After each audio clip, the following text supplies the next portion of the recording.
Hey guys, welcome back to the channel. It's your boy Lawrence. Today we're going to be talking about one of the shows that I was really looking forward to seeing this year, and thankfully did not disappoint. The sister series, the sequel series, but not actually, to The Haunting of Hill House. We're going to talk about The Haunting of Bly Manor. So The Haunting of Bly Manor is a different show. It does not chronologically follow after The Haunting of Hill House. It's a completely new story with a completely new cast of characters, but thankfully we do have some of the returning actors coming back for this show. We have the actor who played Nessie, the actor who played Luke, another one of the sisters from The Haunting of Hill House, the father from The Haunting of Hill House is back, and I just gotta say, they all give extremely solid performances. Everyone's amazing in this show, especially the lead actress, the girl who plays Danny. She played Nessie in The Haunting of Hill House, and I thought she was amazing in that show, but here, she is the main character, and she's in every episode, and she is able to carry this show so good, and she's able to switch from like this loving nanny figure to this really stern, like motherly type of figure who has to kind of lay down the rules.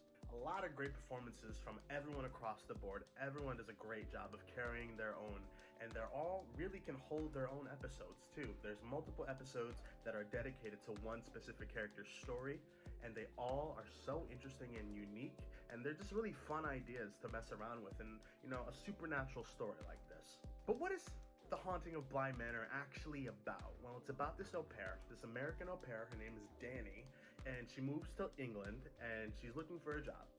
She meets up with this guy, the father from Haunting of Hill House, and she's able to finesse her way into this au pair position at Bly Manor. And basically from then on, she meets these children that live there and the staff that work there and also live there as well. And basically that's when all of the supernatural shit starts to come into play here. Is The Haunting of Bly Manor as scary as The Haunting of Hill House? No, I don't think so personally.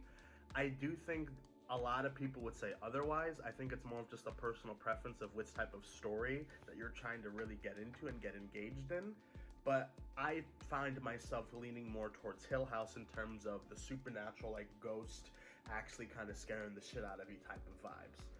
It's really interesting too, because the Haunting series so far with these two seasons of different stories, The Haunting of Hill House is more of a family drama, and it's more focused on the relationships between the siblings and the parents and how they all get along and how they all, try to come to resolutions with their own problems. The Haunting of Bly Manor has family drama as well, where there are, there's a scandal, an affair, the children are trying to cope with, all of the traumatic events that they've been through. I'm really trying to avoid getting too specific just for cases of spoilers. But The Haunting of Bly Manor is more of a love story. It's more about Danny as a person, and it's more about Danny coming into her own and getting over the grief that she feels in her life. And that's a specific theme that I've noticed in both of the seasons now, is the idea of grief. In horror shows and supernatural shows and ghost shows, they'll portray ghosts as this horrifying, like, demonic entity that just haunts you for the sake of haunting you because it's scary. But the thing that I really, really love about the Haunting series is that the ghosts have an actual purpose. There's a reason that the ghosts are there, and the ghosts are connected to you via your grief, your regrets, your mistakes. They attach themselves to you, not because they're ghosts for the sake of being ghosts, but for the sake of actually the things that you've done in your life and the person that you are. And there's a reason that they haunt you specifically, and the place that they haunt as well. Not just Danny is haunted, but actually Bly Manor itself is haunted. There's the previous au pair's backstory that comes into play. There's a love interest for that previous au pair. I think her name is Rebecca, who was also played by the actor by Luke in season 1. What? The kids as well. These kid actors, kid actors are either hit or miss. They're either great because they're children and children are children. But here, I think the kids give an extremely solid performance. They are creepy, they're adorable, and they are mysterious and charming. They exemplify all of the things that kind of make Bly Manor Bly Manor, I guess. I kind of really found myself attaching to the kids a lot. I got really invested in them and seeing how they would end up at the end of this show. I do need to mention one specific episode, and I think you know what it is if you've seen this show.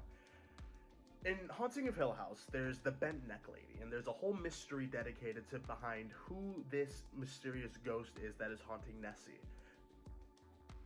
And they dedicate this episode to it, and at the end of it, they go on this wild ride of, you know, twists and slowly giving you information about who the bent neck lady is, and then at the end, we finally get the big reveal that it is Nessie herself. I'll put a little spoiler alert there for you. But this episode is dedicated to a character named Hannah Gross.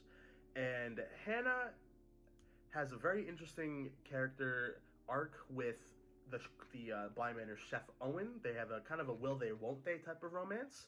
And this episode dedicated to Hannah is by far my personal favorite, because just like the bent neck lady, it takes you on this turn of, okay, here's a twist, here's more questions, here's a little answer, but here's more questions, feeding you more and more information throughout this episode, and then at the end, completely blowing your fucking mind at the end of it, and then looking back on the whole show with that new information, kinda, you know, things start to kind of link up, because they build up this mystery with Hannah about her, you know, feeling tired and not always there, not always present, and people always say, hey, we haven't seen Hannah in a while, like, what's up with Hannah?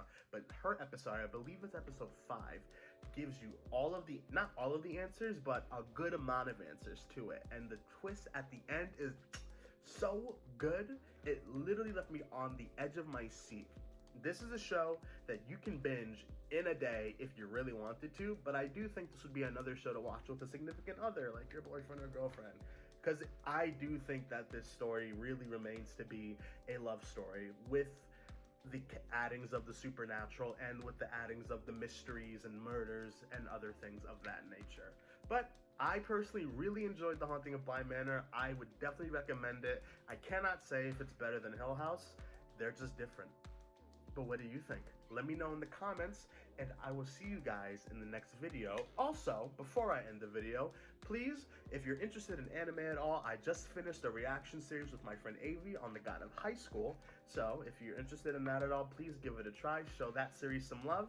And please let me know what you guys are interested in me talking about next. I'm always looking for new things to watch, new things to consume and talk about. So leave a comment, and I'll see y'all in the next video. Please be safe.